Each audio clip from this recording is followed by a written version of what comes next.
अभी हमने 3 जिलों का दौरा किया। हनुमानगढ़ जिले में हम गए, चुरू जिले में हम गए और डूंगरपुर जिले में गए। कहीं पर इस प्रकार की शिकायतें नहीं थी।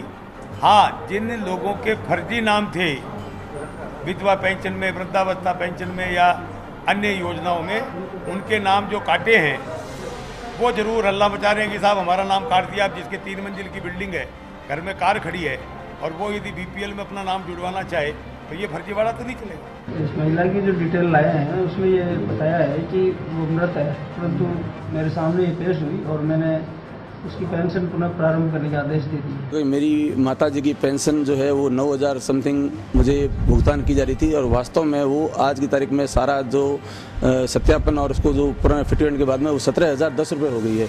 और ऐसे कम से कम 100-150 केस अभी भी अनमैच चल रहे हैं बैंकों में और ट्रेजरी में। अपात्र व्यक्ति पात्रता की श्रेणी में था और जो पेंशन धारी जो अपेक्षित पेंशन का अपेक्षित नहीं था, उनका अगर नाम हटाए वो व्यक्ति उसको परेशान होकर उसको बताना चाह रहे वो पीड़ा हो सकती है। बाकी सब व्यक्तियों को पेंशन सही समय पर मिलेगी। अलका जी, अब मैं आपका रुख करना चाहूंगा। 2 मंत्रियों को हमने सुना, हेम सिंह भड़ाना यहाँ पर थे, कालीचरण सराफ यहाँ पर थे। हालांकि ये जो बयान उनका है कल जन सुनवाई के दौरान लिया गया, जब हमने इस पूरे मसले को लेकर एक खास पेशकश यहाँ पर दर्शकों को दिखाई थी जिसमें ये माजरे हमारे सामने थे। उस दौरान मंत्रियों की बॉडी लैंग्वेज से कहीं नहीं लग रहा कि सिस्टम में फॉल्ट है। मंत्री पूरी तरह से इसको लोगों के करप्शन का हिस्सा मान रहे हैं। आज जो कमेटी की बात की जा रही है उसका इशारा है कि कहीं ना कहीं सिस्टम कोलैप्स हुआ है। तो मैं ये जानना चाहता हूं कि सरकार का अंदाज दबाव के मुताबिक बदलता है, खबरों के मुताबिक बदलता है।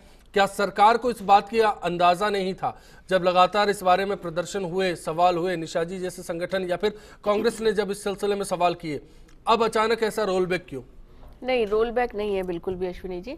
और जैसा कि खंडेला जी ने कहा कि आप इसके अंदर त्वरित करें या कुछ करें, तो ये प्रोसेस अभी चल रहा है। डबल वेरिफिकेशन कर रही है गवर्नमेंट। तो ये कमेटी है, ये कोई दबाव नहीं है और ना ही ये कमेटी ये है कि इस वजह से बनाई गई। ये प्रोसीजर पहले चल रहा था और डबल वेरिफिकेशन के बाद फाइनल लिस्ट जो आ जाएगी, और उसके अंदर भी ऐसा है कि जिसकी जो पात्र है, मैं आपको गांव में ऐसी जगह बता दूंगी, बाहर गाड़ियां खड़ी हुई हैं और एक छप्पर कोने में बांधा हुआ है। हम तो उसकी बात ही नहीं कर रहे। मैं आज सिर्फ उन 1,10,000 के आसपास उन लोगों की बात करना चाहता हूं जिनको सरकारी अफसरों ने मृत बता दिया, वो जिंदा निकले और अब दावा कर रहे हैं कि हमारी पेंशन आपने कई दिनों से रोक रखी है। इसके अंदर जो माइग्रेट हो गए हैं वो लोग भी हैं, जो मिसिंग हैं वो लोग भी हैं, और मृत अगर बता दिया गया है तो डबल वेरिफिकेशन में वो क्लियर हो जाएगा। और जब क्लियर होकर आंकड़े आ जाएंगे तो निश्चित रूप से जिस दिन उनकी पेंशन बंद हुई थी और अगर वो पात्र है तो वो पेंशन चालू हो जाएगी। तब तक तो मर चुकेंगे मैडम, तब तक ऐसा नहीं होगा। नहीं, ऐसा मत कहिए। देखिए, बड़ा संवेदनशील मुद्दा है, इसको ऐसा मत बनाइए। संवेदनशील मुद्दा है, मैं एग्री करती हूं आपके साथ, लेकिन इसके अंदर 500 रुपए पर गुजारा करने वाला जल्दबाजी के 5 महीने इंतजार करेगा, मर जाएगा वो।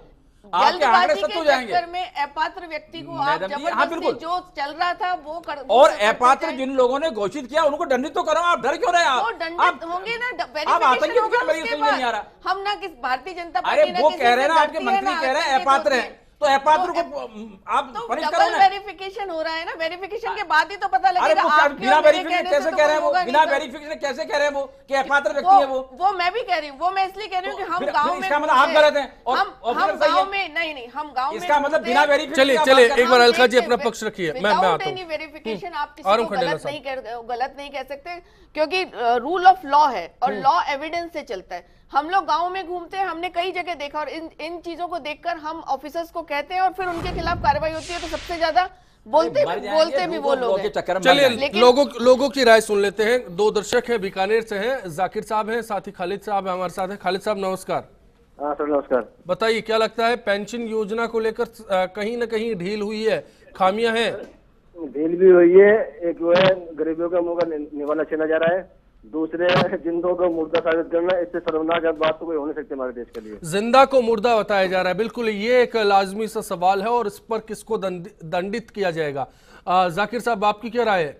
नमस्कार साहब। नमस्कार सर, मैं ये कहना चाहता हूँ कि गरीब तो वैसे ही मरे हुए हैं, उनको जीते भी जी मार दे। और हमारे समाज के अंदर हो क्या रहा है, मैं ये कहना चाहता हूँ कि भाई चाहे बीपीएल कार्ड हो, चाहे एपीएल कार्ड हो या किसी भी घटना हो, आज या किसान के प्रति कोई घटना हो, या तो वो आदमी मरता है, आत्महत्या करता है, या फांसी खाता है, या किसी चीज से तो कोई घटना ऐसी होती है, तब सरकार हमारी या पॉलिटिकल कैसे जागती है? क्या उनका मरने का इंतजार करता है, या कोई उनको इशू बनाना पड़ता है? बार बार मुद्दा जागने पर ही क्यों आता है? बहुत बहुत शुक्रिया आपका भी आसोपा साहब। सवाल यह है कि जिंदा लोगों को यहाँ पर मुर्दा बता दिया गया। सरकार इसको गंभीर मानती है, लेकिन क्या सरकार को इस पर एक्शन लेकर इस बात की भी जांच करवानी चाहिए कि आखिर कैसे सरकार के आंकड़ों में मृत जो लोग थे वो अचानक जिंदा होकर आ गए? क्योंकि ये हैरत में डालने वाली बात है। मामला 1-2 लोगों का नहीं है, 1 लाख से ऊपर का है।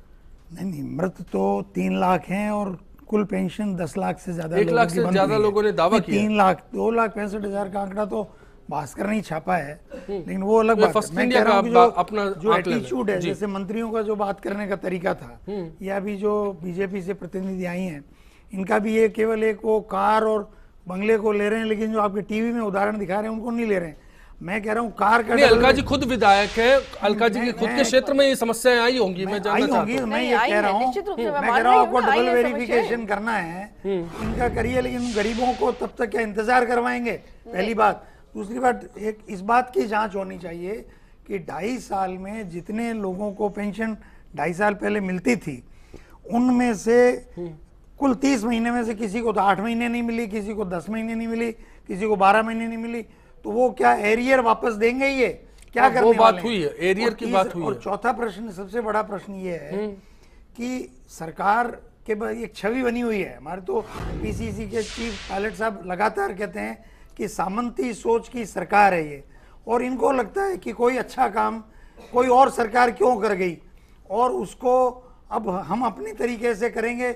इसमें अभी तो इनके कई पेज और हैं, मैं नहीं जानता अलका जी इससे विज्ञ हैं कि नहीं। भामाशाह कार्ड होना चाहिए, आधार कार्ड होना चाहिए, तो अच्छा और उसका वेरिफिकेशन होना चाहिए, और इन गरीबों की स्थिति ऑनलाइन होना चाहिए। और अब थोड़े दिन में ये भी करने वाले हैं कि साहब एप्लीकेशन ही ऑनलाइन दो। निर्माण मजदूरों का कर दिया है, एप्लीकेशन ऑनलाइन दो। क्या हम तकनीक में भी इतना सशक्त है? मिस्त्री मजदूर जो मिट्टी उठाता है उसका तो कृष्णा जी और राजेंद्र जी आप इंतजार कीजिए। जो सवाल है आसुपा साहब के, उन पर जवाब ले लेते हैं। अलका जी या इन सब सवालों पे कुछ कहना चाहेंगे? निशा जी मैं आपके पास भी आऊंगा। नहीं, मैं वही बताना चाह रही हूँ, जैसे आपने मेरे क्षेत्र के लिए कहा, खंडेला जी ने बोला कि क्या व्यक्ति इंतजार करेगा।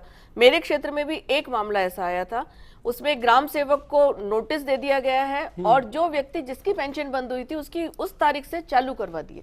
तो ऐसा नहीं कि केसेस आ रहे हैं तो उनका निस्तारण नहीं हो रहा है। बाबूलाल सैनी उसका नाम है, मैं उसके पंचायत का नाम अर्निया बता। नहीं, एक ठीक है, एक मामला अब तक आया अलका जी, लेकिन बाकी लोगों की फहरिस्त है, लंबी है। इस तरह अनरिपोर्टेड नहीं, जो रिपोर्टेड के जो अनरिपोर्टेड है उन्हीं के लिए तो वेरिफिकेशन करवाया जा रहा है, रोते रहते हैं लोग। और जहां तक सरकारी योजनाओं की बात कर रही है, तो सरकारी योजनाएं किसी सरकार की बपौती नहीं होती, वो जनता के पैसे से चलने वाली योजनाएं होती है। और हमारा ये विजन होना चाहिए कि हम जनता को कितना फायदा पहुंचा सकते हैं। हमारा पैसा है, आपने रेवड़ी कहा, कांग्रेस ने चालू की, आपने रेवड़ी कहा, हमने थोड़ी कहा। चुनावी वर्ष में, आखिरी वर्ष में आपने रेवड़ियां बांटी थी, उस बात पे मैं अभी भी कायम हूँ। चलिए, 2 दर्शक है, 2 योजना को बंद कर दीजिए। वो तो चलिए हो गया। आसुपा साहब रेवड़ियां नहीं बोलेंगे, मैं मान लेता हूँ, हमारे शो में तो कम से कम नहीं बोलेंगे। बीजेपी विधायक ऑन रिकॉर्ड कह रही है कि हमने उसको लास्ट ईयर में आपने साड़ियां बांटी हैं, कंबल बांटे हैं, तो वो और क्या था? भी बंद कर दीजिए उसको। चलिए, मुद्दा रेवड़ी का नहीं, मुद्दा है जिंदा लोगों को मरा बताकर उनका हक छीनने का। कृष्णा जी नमस्कार। नमस्कार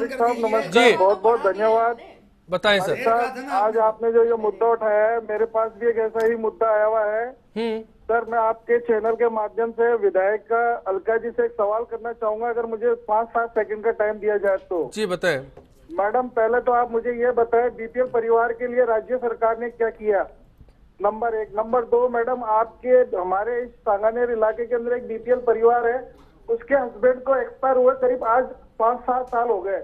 आज उनके घर में शादी है, शादी का भी उनके घर में इंतजाम नहीं है। मैंने आपकी खूब सी योजनाओं के मैंने ट्रायल ली, मगर उस बेचारी को ना तो वो कोई ट्रायल मिल, ना तो कोई पैसे की सम्मान मिल रहा है और ना ही कुछ ऐसी चीज उसको प्राप्त हो रही है। दूसरा, उसकी 18 महीने की पेंशन बंद हो चुकी है। हार्ट की पेशेंट है वो लेडी। हार्ट की पेशेंट होने के बाद में उसकी 18 महीने की पेंशन बंद हो चुकी है। उसके बाद में संबंधित तहसीलदार से मिला, उस व्यक्ति ने मुझे संतुष्टि जवाब ना देके उसने ये कहा कि भैया नगर निगम जाओ, वहां से आप पता करो, कुछ ना कुछ होगा। बाद में वहाँ जाने के बाद में ये वहां से मिला है कि भैया हमारे पास तो ऐसा कुछ नहीं है, जो बंद हुई है हम चालू कर सकते हैं, बाकी पिछला कुछ भी नहीं मिलेगा। तो मैडम मैं आपसे यही सवाल कर रहा हूँ, उस बीपीएल परिवार के लिए आप कुछ ऐसी योजना बताएं तो उस गरीब का भला हो जाए, कम से कम इस चैनल के माध्यम से। चलिए राजेंद्र जी, आप इंतजार कीजिए। ऐसी परिस्थितियों का क्या करेंगे जो सीधा हमारे पास केस स्टोरी आ रही है? आप व्यक्तिगत मामले बता रही थी, ये व्यक्तिगत मामले ही हमारे सामने अलका जी। इन मामले में सरकार की बहुत सारी योजनाएं, लेकिन दिक्कत यही है कि आम आदमी को उसके ज्ञान नहीं होता। जैसे अभी बताए ना, हर जगह जाकर आए, लेकिन समृद्धि योजना है, राजश्री योजना है, अभी श्रमिक कार्ड की योजना थी जिसमें कि बीपीएल परिवार की बच्ची अगर 18 साल की हो जाएगी तो 52,000 रुपए उसको मिलते हैं विवाह के लिए। विधवा पेंशन योजना चल ही रही है। अब ये नहीं पता कि इन्होंने किस तरह से किससे संपर्क किया। अदरवाइज सरकार की बहुत सारी योजनाएं हैं जो इस तरह के परिवारों को लाभ पहुंचा सकती हैं। मैडम जी यही तो समस्या है कि वो संपर्क नहीं कर पा रहे हैं बेचारे। अब मैं 1 मिनट, आप क्षमा करें मेरे को, ऑनलाइन का एक मैं वास्तविकता आपको बता रहा हूं। ऑनलाइन आपने जो है वो राशन की दुकान कर दी और अंगूठा एक मुखिया का लगेगा। मुखिया वहां पर जाएगा तो कंप्यूटर खराब मिलेगा, दोबारा जाएगा दिहाड़ी छोड़कर 350-300 रुपए की, तो जब बिजली नहीं आ रही होगी। और पहले जमाने में ये था कि तू जारी से के ले मार लो, कार्ड भी ले जा।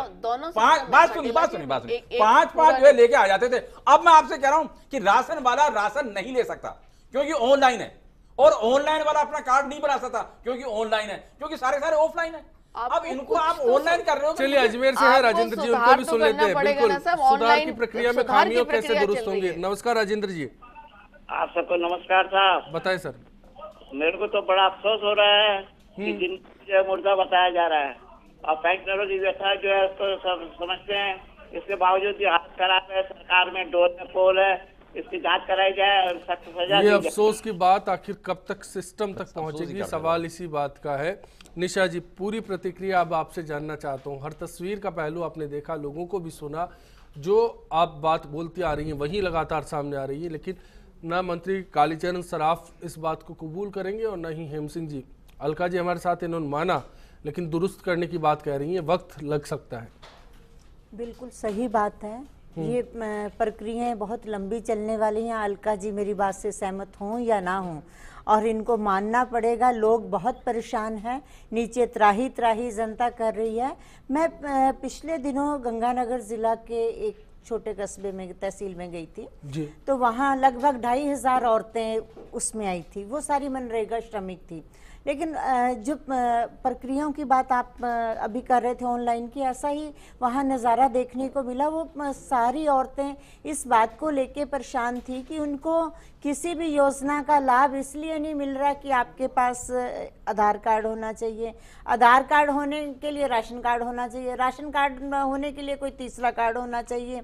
इतने कार्डों के बीच में जिंदगी उलझी हुई है। और फिर उससे भी ज्यादा मनरेगा में भी जॉब कार्ड बना हुआ, काम आपको तब मिलेगा यदि आपके घर पे शौचालय होगा। अरे पहले खाने को चाहिए, पेट में दाना चाहिए, या पहले वो कार्ड चाहिए? पानी नहीं पहुंचेगा। बिल्कुल, ये सारी बातें इतना तकलीफ दे हैं। तो आप कितनी योजनाएं बना लीजिए, जब तक आम जन तक उसका प्रवेश नहीं है, आम जन तक वो पहुंच नहीं है, तो फिर क्या मतलब है उन योजनाओं का? ऐसा सामाजिक कल्याण जो वेलफेयर गवर्नमेंट का कॉन्सेप्ट हमारे समाज में, हमारे देश में है, वो कैसे साकार होगा? ब्रेक के बाद इसी पर बात करेंगे कि सरकार जो चाहती है उसको लागू करने में और कितना वक्त लेगी।